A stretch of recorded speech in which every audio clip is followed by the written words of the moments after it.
এটা আমাদের 80তম পুজো এবছর। আর আমাদের পুজোর তো প্রত্যেক বছর আমাদের ইন্টারেস্ট থাকে যে যারা পাড়ার লোকজন আছে, যারা আমাদের বন্ধু বান্ধব আছে, তারা যেন পুজোর 5-7 দিন একসাথে ভালো করে কাটাতে পারি। আর যেহেতু ওই ভালোবাসার পুজো হিসেবে বড় হয়ে গেছে। আদারওয়াইজ আমাদের এখানে এত ভালো ভালো বড় বড় পুজো হয়, সে মাত্রায় আমাদের পুজো খুব ছোট। হ্যাঁ, ফিল আর ওই যে এখানে এসে একটু সময় কাটাবো, সিঁদুর খেলার দিন আসবো, অষ্টমীর দিন এসে ভোগ খাবো, ওই ফিলটা আমাদের পুজোতে একটা বড় পুজো। আর 80 বছর কন্টিনিউয়াসলি এক জায়গায় পুজো হওয়া, সেটা আমাদের জন্য একটা বিশাল বড়। এবারে কি কি থিম বা প্রতিমা নিয়ে যদি কিছু বলেন, মানে আগামী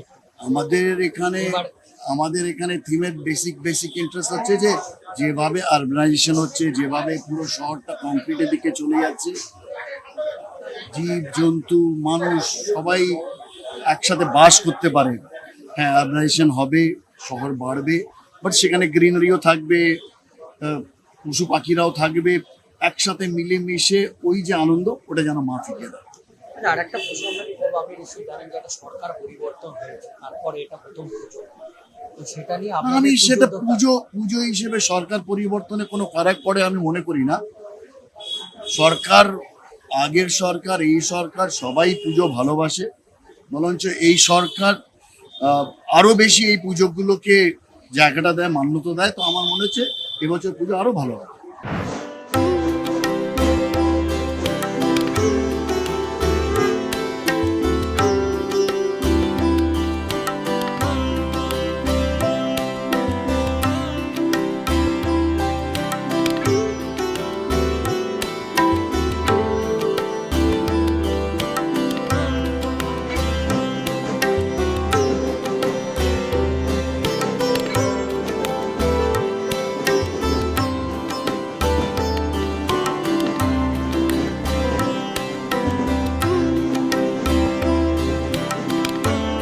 কুশপল্লী যখন আমার নেমন্তন্ন করলো, তখন আমি ভীষণ আপ্লুত। তার কারণ বালিগঞ্জটা তো আমারই এলাকা, আমার এলাকা মানে আমার ওরকম ভাবে নয়, কিন্তু আমি বালিগঞ্জেরই মেয়ে এবং বালিগঞ্জে বিধানসভায় দাঁড়িয়েছিলাম এবং যেতে আসতে প্রত্যেকবারই এই পুজোটা দেখতাম, কিন্তু নেমন্তন্ন কোনোদিনও করেনি। এই প্রথমবার এসে খুবই ভালো লাগছে, এদের সঙ্গে সকলের সঙ্গে মিলে মিশে ওরা যে এত আনন্দের সঙ্গে করছে সাবলীল ভাবে, এটা আমার খুব ভালো লেগেছে। তো আমার এখানে একটাই বলার যে এবার পুজোর মতন হবে, কোনো রকম পলিটিক্যাল প্রেশার নয় এবং কোনো রকম কোনো এক্সট্রা চাপ নয়, কোনো ভয় নয়, কিছু না, নির্ভয় নিশ্চিন্তে মা দুর্গার পুজো হবে, সেটার সূচনা আজকে হবে এবং আমাকে বলেছে খুঁটি পুজোয় থাকবে।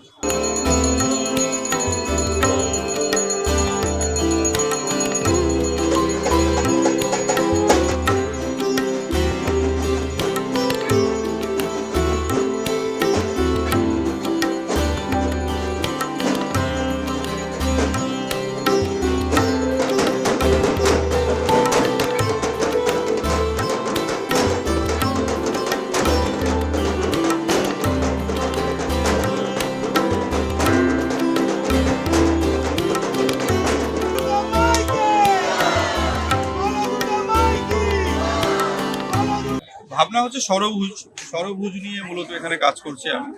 তো সরভুজের অন্তরাল আমার থিমের নাম, যে আমাদের প্রত্যেকের দৈনন্দিন জীবনযাত্রা, জীবন, প্রকৃতি সবকিছু নিয়েই যে আমাদের এই বিষয় ভাবনাটা মূলত, যে কিভাবে আমরা আস্তে আস্তে নিজেদেরকে বন্দি করে তুলেছি, সেই বন্দিটাকে কিভাবে মুক্তির আশায় আমরা মানে হতে পারি বা সেগুলোকে নিয়ে ভাবতে পারি, আমাদের এই জীবনটা কেন আস্তে আস্তে এরম দিকে চলে যাচ্ছে, এই নিয়েই মূলত আমার ভাবনাটা সরভুজের অন্তরাল। মানে আপনি বলতে চাইছেন যে শহর থেকে আস্তে আস্তে যেরকম থেকে সরু যায় সব ধ্বংস হয়ে এই যে কংক্রিটের, দেখুন কংক্রিটের বিল্ডিংটাই একটা সময় আমাদের দূর থেকে দেখলে মনে হয় একটা মৌমাছির চাকের মতো, যে আস্তে আস্তে মৌমাছি দেখবেন সারাদিন যা কিছু করে সেটা সঞ্চয় করে কিন্তু তার ওই কুঠুরিতেই নিয়ে যায়। আমাদের প্রত্যেকের কিন্তু দৈনন্দিন জীবনটা তাই, আমরা যাই করি নিয়ে গিয়ে তাদের কুঠুরিতে ভরি। তো ওইটা যাতে আস্তে আস্তে একটা ট্রান্সফরমেশন আসে এবং প্রকৃতির সাথে আমাদের প্রায় যোগাযোগ নেই বললেই চলে, তো সেইটাকে কিভাবে আরো ফিরিয়ে আনা যায় সেটাই উদ্দেশ্য।